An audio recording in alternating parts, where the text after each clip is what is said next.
अब कहाँ कुछ लालो गुल में नुमाया हो गई। नाज़रीन आदाब, डीडी उर्दू के ख़ास प्रोग्राम शेर व सुखन में आपका इस्तकबाल है और मैं हूं आपका मेज़बान सलमान सईद। शेर व सुखन ने आज इंतखाब किया है एक ऐसी शख्सियत का जिसने ना कि सिर्फ उर्दू शेर व अदब की खिदमात अंजाम दी बल्कि स्क्रिप्ट राइटिंग और नगमा निगारी के मैदान में भी उर्दू का नाम रोशन किया। ये नाम है कफ़ील आज़र अमरोहवी का। आज के एपिसोड में हम कफ़ील आज़र की हयात व खिदमात पे बात करेंगे और उनकी शायरी को, उनकी गज़लों को मौसीकी की धुनों पे सुनेंगे। हिंदुस्तान के मोतबर स्क्रिप्ट राइटर, नगमा निगार और शायर कफ़ील आज़र की पैदाइश अमरोहा में हुई। ये वही कफ़ील आज़र हैं जिनकी मशहूर नज़्म बात निकलेगी तो फिर दूर तलक जाएगी को जगजीत सिंह ने अपनी आवाज़ से नवाजा। यही नहीं, उनके और भी बहुत से नगमे बहुत मशहूर और मारूफ हुए। आइए नाज़रीन, मज़ीद जानकारी के लिए एक्सपर्ट को सुनते हैं।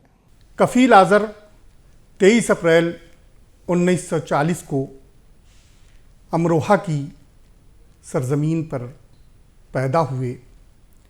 अमरोहा अहद क़दीम से ही इल्म अदब, शेर व सुखन, तसव्वुफ़ की सरज़मीन रही है। वहाँ मसफ़ी और मीर के उस्ताद क़याम करते थे। इसके अलावा जॉन एलिया, सैयद मुत्तकी, कमाल अमरोहवी, इन लोगों ने उर्दू ज़बान और शेर व अदब को बहुत तक़वियत पहुँचाई। इसी सरज़मीन पर कफ़ील आज़र का 23 अप्रैल 1940 में पैदाइश हुई और उनकी पैदाइश एक ऐसे ख़ानवादे में हुई जो मजहबी एतबार से बहुत ही सख्त था और उस घराने में तालीम मजहबी दी जाती थी। कफ़ील आज़र शुरू ही से बहुत ज़हीन और फ़तीन तालिब इल्म थे। जब वो कॉलेज में गए तो उन्होंने इंतखाबी मज़मून में उर्दू और आर्ट के बजाय संस्कृत को मुंतखब किया। तो उनके संस्कृत के उस्ताद, जिन्हें पंडित जी कहा जाता था, उन्होंने इस पे हैरत जताई और कहा कि मेरी पूरी ज़िंदगी में अभी तक कोई मुस्लिम बच्चा संस्कृत नहीं लिया। और इसी इंतखाब की वजह से वो कॉलेज में मशहूर हुए और ड्रामा, तमसीली मुशायरे, कवि सम्मेलन और डिबेट में कफ़ील आज़र बहुत बढ़ चढ़ करके हिस्सा लेते थे। रात भर चांद की गलियों में फिराती है मुझे, रात भर चांद की गलियों में फिराती है मुझे, ज़िंदगी कितने हंसी ख्वाब दिखाती है मुझे। आइए नाजरीन, इस खूबसूरत गज़ल को मौसीकी की धुनों पे सुनते हैं जिसको डीडी उर्दू ने ख़ास आपके लिए सजाया है और लुत्फ़ अंदोज़ होते हैं।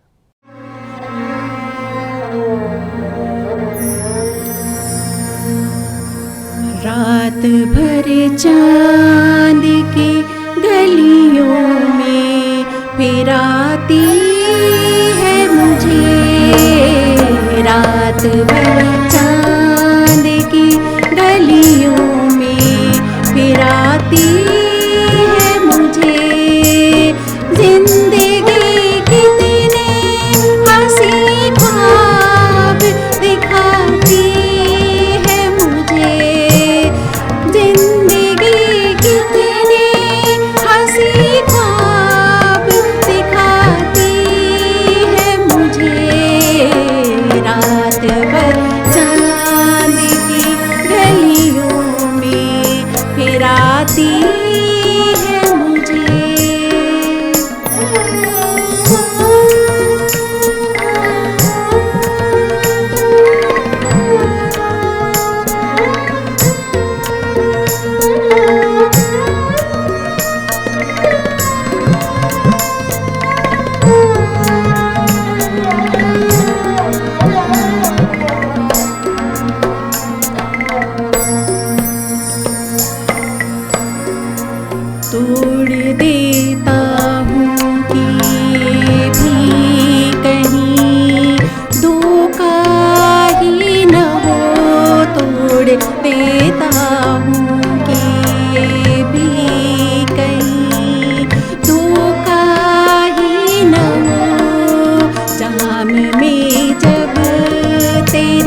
रोज से छूटा है किसी का जरा साथ, जिस रोज से छूटा है किसी का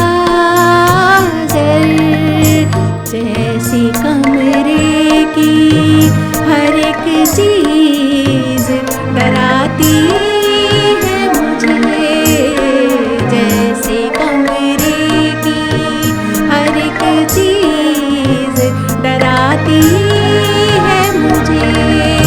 जिंदगी कितने हंसी ख्वाब दिखाती है मुझे, रात भर चांद की गलियों में फिराती है मुझे, रात भर चांद की गलियों में फिराती है मुझे, रात भर चांद की गलियों में।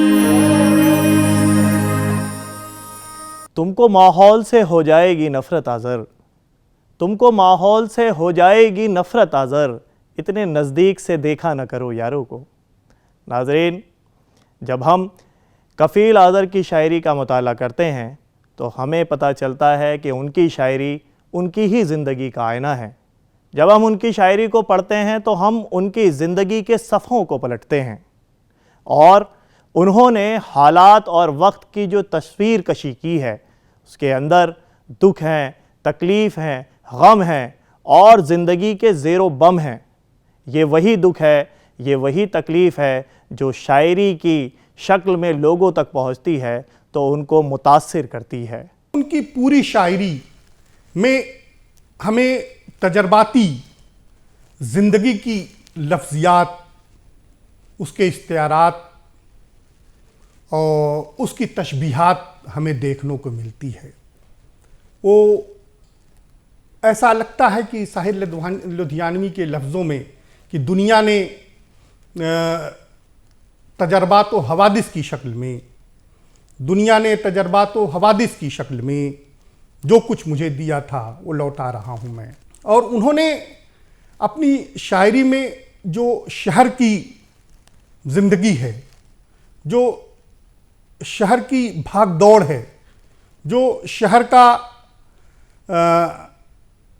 एक तरीके से बेगानगी है, जो शहर का अकेलापन है, वो चीज़ उनकी शायरी में आपको देखने को जगह जगह मिलेगी। और एक तरीके से लफ्ज़, बाज़ार, भीड़, बस, घर, ये कुछ ऐसी लफ्ज़ियात हैं जो उस ज़माने के हर शायर के यहाँ आपको देखने को और पढ़ने को मिलेगी। वही चीज़ कफ़ील आज़र के यहाँ भी है।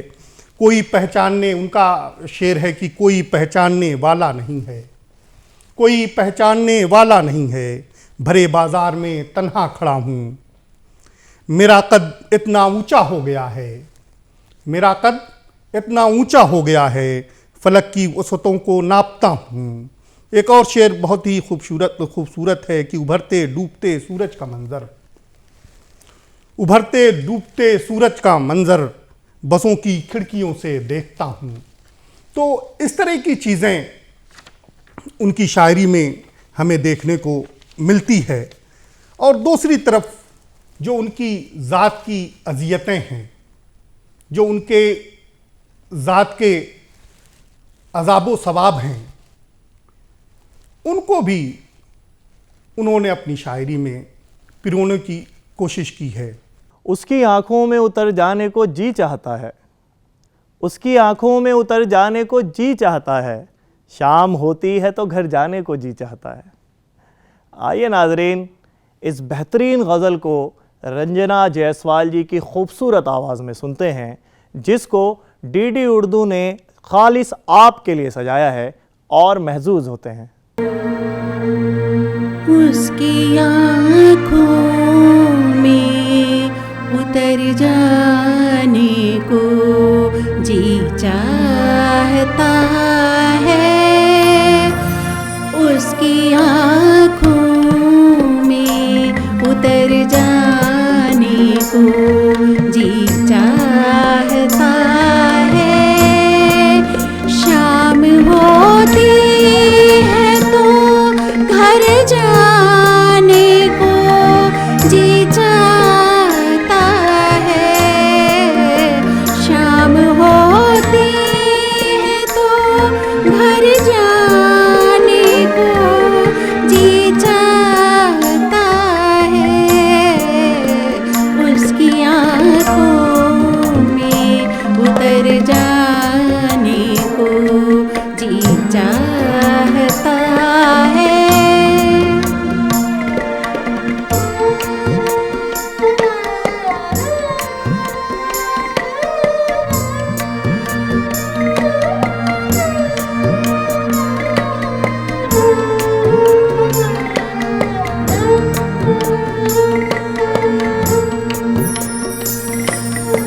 अपनी पलकों पे सजाए हुए यादों के दिए। अपनी पलकों पे सजाए हुए यादों के दिए। उसकी नींदों से गुजर जाने को जी चाहता है। उसकी नींदों से गुजर जाने को जी चाहता है। शाम होती है तो घर जाने को जी चाहता है। उसकी आँखों में उतर जाने को जी चाहता है।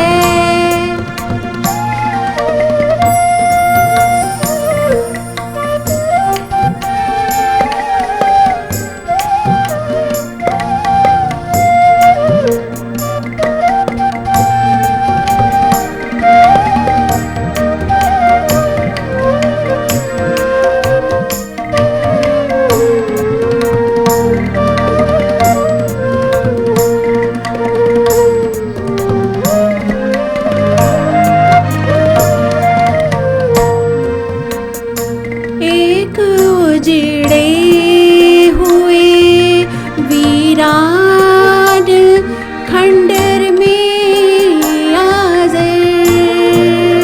एक उजड़े हुए वीरान खंडर में आज़र। नामुनासिब है मगर जाने को जी चाहता है। नामुनासिब है मगर जाने को जी चाहता है। शाम होती है तो घर जाने को जी चाहता है। उसकी आँखों में उतर जाने को जी चाहता है। उसकी आँखों में उतर जाने को जी चाहता है। उसकी आँखों में।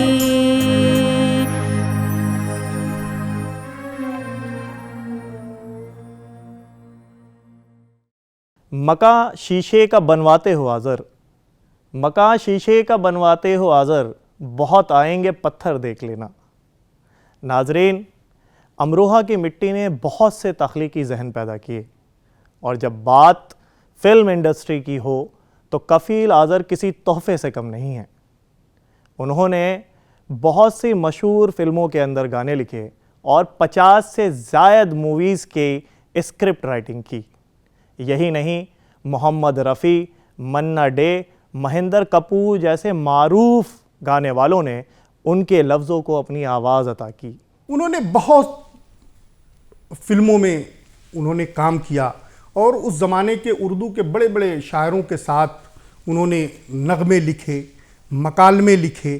कर्तव्य फिल्म जो उस ज़माने में बहुत शोहरत जिसने बहुत कमाया, उसका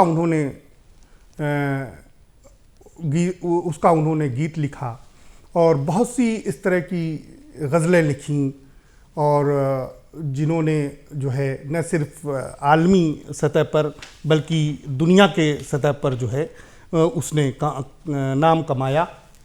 उनकी एक जो 1954 में शमा में उनकी एक नज़्म अंदेशा शाया हुई थी, जिसे जगजीत साहब ने गाया और जगजीत साहब के कैरियर की उठान, उनकी शोहरत जो आज आसमान की बुलंदियों को छू रही है, उनके न रहने के बावजूद भी, वो उसी नज़्म के हवाले से हुई। वो नज़्म का ये बंद है कि बात निकलेगी तो फिर दूर तलक जाएगी, बात निकलेगी तो फिर दूर तलक जाएगी, लोग बेवजह उदासी का सबब पूछेंगे। इसी तरीके से उनके और भी फिल्में, मकालमे जो फिल्मी दुनिया के लोगों ने अपने खुशी और गम में उसको शामिल करके और उसको फिल्मी दुनिया के हवाले से बहुत सी चीज़ें उन्होंने दी हैं। और उनका एक शेरी मजमूआ जो धूप में दरीचे करके 1993 में शाया हुआ, उसमें ये तमाम चीज़ें, ये तमाम गज़लें, ये तमाम तहरीरें उनकी शामिल हैं, जो बहुत ज़्यादा तो नहीं हैं लेकिन जितनी भी हैं वो उनकी शायरी को, उनकी ज़िंदगी को समझने के लिए काफ़ी हैं। रात के दश्त में फैला हुआ सन्नाटा हूँ, रात के दश्त में फैला हुआ सन्नाटा हूँ, अपने साये से बिछड़ने की सज़ा पाता हूँ। आइए नाज़रीन, इस फ़लसफ़ियाना गज़ल को रंजना जायसवाल जी की मखमली आवाज़ में सुनते हैं और महजूज़ होते हैं।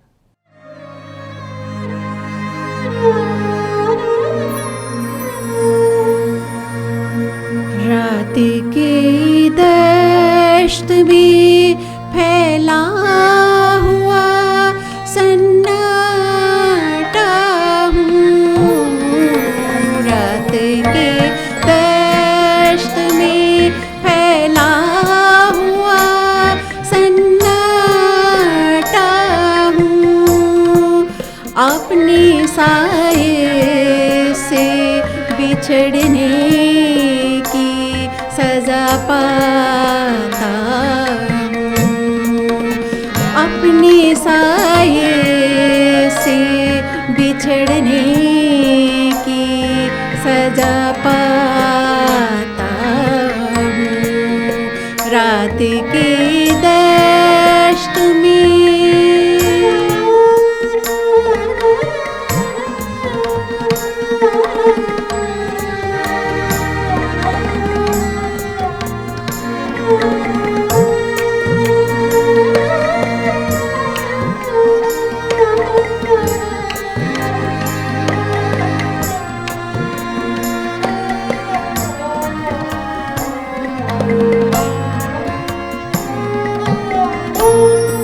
मैं कभी अपने लिए गैर नहीं था इतना, मैं कभी अपने लिए गैर नहीं था इतना, आईना देख के कल रात बहुत रोया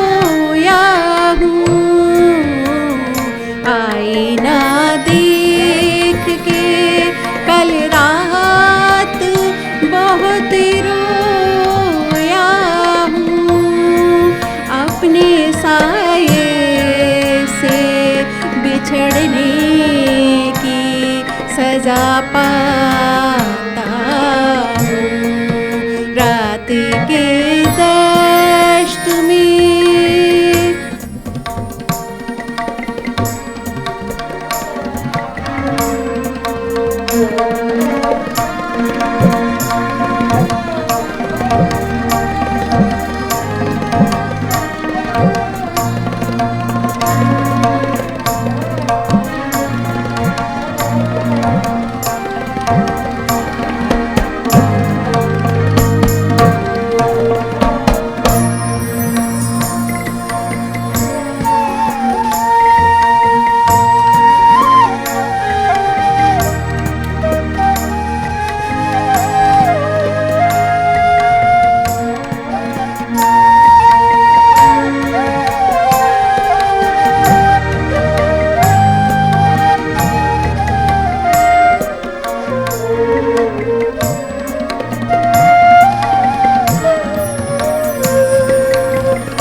जिंदगी का कोई मकसद ही नहीं है आज़र।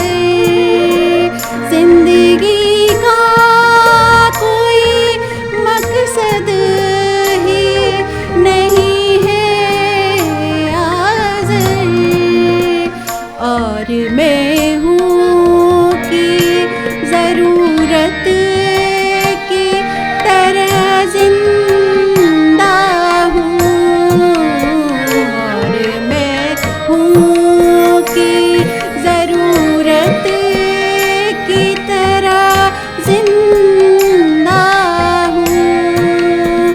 अपने साए से बिछड़ने की सजा पाता हूँ रात के दश्त में फैला हुआ सन्नाटा हूँ। रात के दश्त में फैला हुआ सन्नाटा हूँ। रात के दश्त में। नाजरीन, आज के एपिसोड में हमने कफ़ील आज़र अमरोहवी की हयातो खिदमात पे बात की, उनकी शायरी पे बात की और उनकी गज़लों को मौसीकी की धुनों पे सुना। मुझे उम्मीद है आज का ये एपिसोड आपको बेहद पसंद आया होगा। अपनी कीमती राय से नवाजते रहें और अपने मेज़बान सलमान सईद को इजाज़त दें। खुदा हाफिज़।